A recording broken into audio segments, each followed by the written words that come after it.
from this operation he was doing, spending all this money, bringing it here, investing in this work. The bank manager said to him, well, you've done it, Fred, and you've still got your health. And somebody else said to him, well, you've done it, Fred, and you've still got your wife, which they were more surprised about. Okay, so it came to the day to open the museum. So we have Fred, we have Harold Panton, Betty Panton, who's Fred's wife, and Lucy Panton, who's Harold's wife. We also have, for those of keen of eye, that nose there is mine. And the lady, or the little girl just there, is Louise. And I don't know if any of you will know Louise. Louise works in the office with us. She's my sister. She just had a baby, in fact, last night. Okay, so Keith Cauldron here, who was helping to run the site with us. And then we've got several veterans as well. There's Buck Buckley there, Ron Mundy there, and John Chatterton. And John Chatterton and Ron Mundy and Buck actually flew from East Kirkby during the war. So we'd opened it up, obviously the official cutting there of the string across. So this was 1988. The original pay desk or admissions desk is that one there. So you just come past, look at Mum in the little hut there, pay your admission of a couple of pounds and come and have a look at the Lancaster. Of course, there was nothing else really in the hangar except for a couple of bomb trolleys, none of the displays around the side or anything. So in 30 years, the centre has grown quite considerably. So obviously, it was a success. Some people did come and have a look, and more people each year, thankfully. So I've got a short video here, which was filmed once the aircraft was complete and the museum had been opened. Hopefully, it's going to work for you.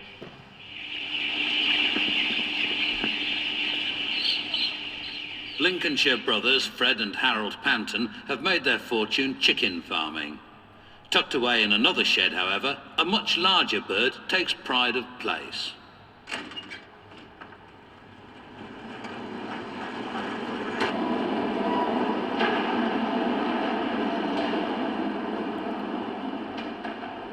During the war, East Kirkby was one of over 40 Bomber Command air bases in Lincolnshire.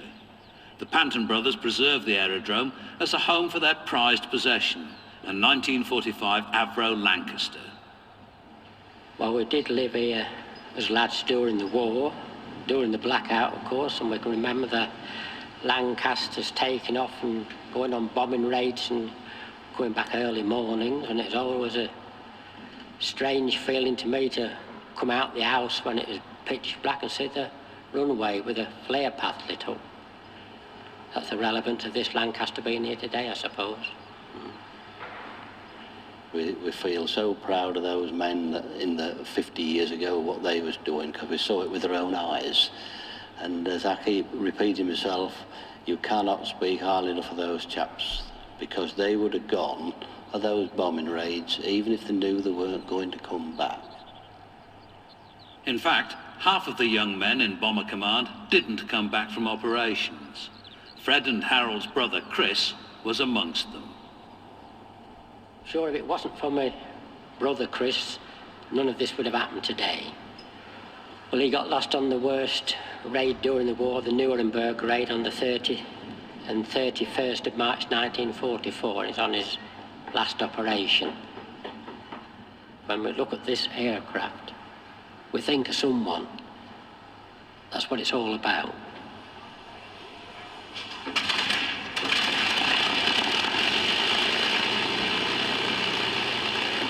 There are only 2 airworthy Lancasters in the world. The Panton brothers' dream is to one day make it 3. Until then, they can make do with a familiar sound from their childhood, the music of 4 Rolls-Royce Merlin engines.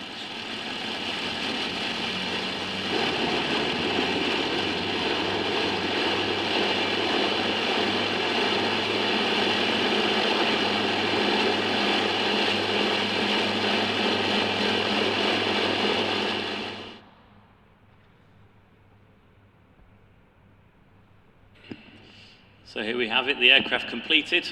Fred and Harold sat on the David Brown tractor and just towed her out of the hangar. You'll see on the side of the aircraft we've had LEC painted on. So that's for 630 Squadron, who were based here at East Kirkby during the Second World War. And the opposite side had DXC, which was for 57 Squadron that were based here as well. So obviously the aircraft was complete, stood out, stood in the hangar here at East Kirkby. Fred and Harold seem to have had many questions posed to them over the time, and they seem to come in sections. So the first question was, are you going to let people come to see it? The second question was, well, are you going to get it running? And then the third question was, well, when are you going to fly it? So we're at second question point this time, are you going to get it running? So Fred and Harold toyed with the idea. They thought, well, we could give it a bit of a go, I guess, see if the engines will run. At this point, the Lancaster hadn't been running for 23 years. She had been well preserved, stood at RAF Scampton, and the engines had all been sprayed and inhibited with this oxblood that I've spoken about. So quite fortuitously, not too long after this time, there was a gentleman called Ian Hickling came and saw Fred and said, do you want me to get the Lancaster running for you? And Ian at that time was late 20s, early 30s, and as you can imagine, Fred said, well, I don't think you can do it. But Fred rang up Barry Sears, who was the warrant officer of the Battle of Britain Memorial Flight at RAF Coningsby, because Ian, of course, claimed that he'd worked for 8 years on the BBMF. And Fred said, do you know Ian Hickling? He says, he called me saying he can get this Lancaster running. He says, is he capable? And Barry said, oh yeah, I know him, and if he can't, I'll kick his ass. And so Fred and Harold set Ian on. They set him on along with a gentleman called Roy Jarman, who was mainly airframes orientated, but they worked together on the engines. It took them, I think I'm right in saying, about 1,250 hours to get number 3 to a position where it was going to be running. So number 3 is the starboard inner engine. It runs the hydraulics, the compressors, so it's kind of the main engine on the aircraft. So in 1994, they got the first engine running. They didn't have any ground equipment, so they didn't have any safety raises or anything, so they decided they'd bring the old Dexter tractor off the farm with the hydraulic scissor lift trailer, and they'd lift Ian and Roy up to the engines to work on it that way. The first thing they did is take the spark plugs out and try turning the engine over. So they took the spark plugs out, reduced the compression, turned the engine using the prop, and the big end, the pistons went up and down. And at that point they knew that the engines had been quite well preserved, the pistons weren't stuck in the liners or anything, and it was quite a good chance they'd be able to get her running. So they said about 1,200 hours to get number 3 running, which they successfully did. When they started her up, it was just taking her up in RPM, so very low RPM, and then just bringing it up and up to get the engine running again, so to speak. So once they got one running, they thought, well, we might as well go for 2, and they started number 2. At this point, there was a gentleman called Flight Lieutenant Mike Chatterton, who was flying the Battle of Britain Memorial Flight Lancaster at the time. His father was John Chatterton, who was here at the opening, who had also flown Lancasters. So there's a father and son partnership there, both flew Lancasters. I don't think there's many in the world that can claim that one. So Mike got involved with the museum, having a look at what we were doing, keeping in touch, to the point where we thought, well, if we've got 2 engines running, we can probably start thinking about taxiing her. So they attached a few more pipes, checked some brake bags, did a bit more work to the aircraft, and started to look at taxiing her on 2 engines. So they just used the inboards. Once they'd done their taxi test, they thought, well, this is viable. We could actually taxi the Lancaster, and they worked on getting the outboards running as well, so the 2 outboard engines.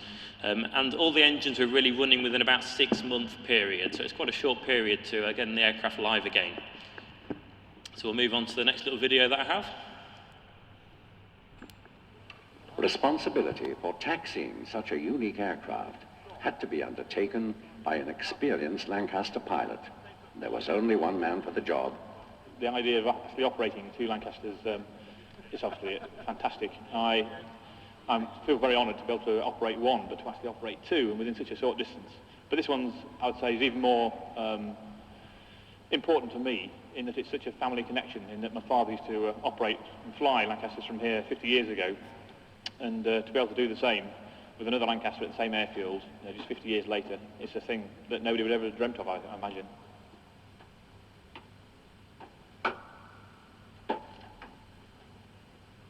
Starting 3, mask back on, throttle set, clear 3, switches on 3, and turning 3.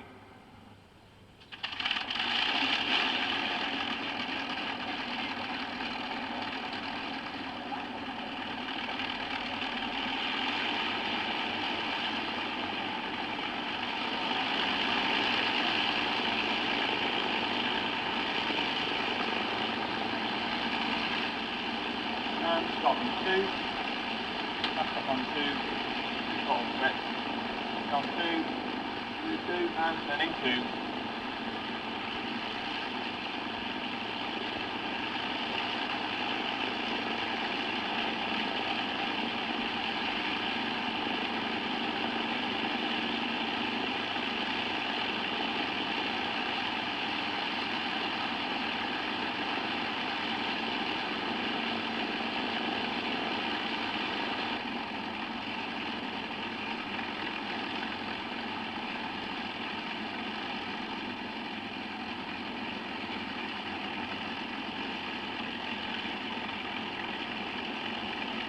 Good taxi. Okay, tower coming up.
So you can see from that video things have changed here a little bit. There's no ropes up, no barriers or anything like that, so anyone could have, anybody on, well, not that many people on site at that time, obviously we weren't particularly getting a lot of visitor numbers. But that was one of the first taxi tests, just on the inboards, as you could have seen. No hydraulics working, so the bomb doors couldn't be closed or anything like that. So it went from that to 1995. We decided that we could start offering taxi rides on board the aircraft, so people could actually go on board the aircraft while it was running and go for a ride on board. So 1995 we started that, and it's just become more and more regular as the years have gone on. So after the question of, are you going to get a taxiing, the next question was, well, what else can you do? What more can you do to progress the aircraft? And the next step for us was a tail-up taxi run. In the year 2000, we had the BBC approach us because they wanted to film a documentary drama called Night Flight, and it was a wartime-based drama with flicking back from modern day to wartime. And one of the things they wanted to do was a simulated takeoff of an aircraft, of a Lancaster, on a bomber station. So they approached us to see if we could go to the next level of actually lifting the tail on the aircraft to get to a tail-up taxi run position. With the filming of that, they filmed to get a tail up, and then from that they went then to a model as it took off. So yeah, we decided that we would give it a go. We would take the next step to getting a tail-up taxiable. Really the biggest thing there was attaching the flying controls, so the ailerons, elevators, rudders, making sure all that was okay, making sure the engines were okay, going up to the extra power that was required. I think it was about 0 boost on all 4 engines, which is about 2,200 RPM. So that was 2000. 2001, February, extremely cold. We went out onto the old 4,000 feet of runway that's left on the far side of the airfield, the other side of the road. Took her out there and did quite a few tail-up taxi runs for the filming. Speed, where the tail came up, was about 30 miles an hour, and it got up to about 50 to 60 miles an hour in the entire run before the tail came down, the brakes were put on, and the brow was mopped. So 2001, February, we did that, brought her back into the hangar, and as we brought her into the hangar, it started to snow, so you can tell how cold it was when we were doing that. This photo was actually taken in, I think it's 2006, and this is out on the grass strip. We decided to try it out on the grass strip, see how she fared out on the grass as opposed to concrete, see if we could get the tail up still. So that's back in 2006. And photos taken from the top of the control tower. So the next video is or should be, as the tail up run.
You'll notice here that Mike is forcing the tail up, so in a moment you'll see him push the control column forwards and pull in the brakes.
For me, when you watch that, it's the engine note, the change in the engine sound when it's actually doing some work and the tail comes up. It's a different sound altogether to what you'll hear from the Lancaster while she's taxiing out here. And you just feel like she's just a microsecond away from taking off. Now, we get quite a few comments of, oh, it's just two farmers playing with a Lancaster at an airfield at East Kirkby. If that's playing with a Lancaster, yeah, that's not going too bad, is it? Okay, so we come to 2009. So we've got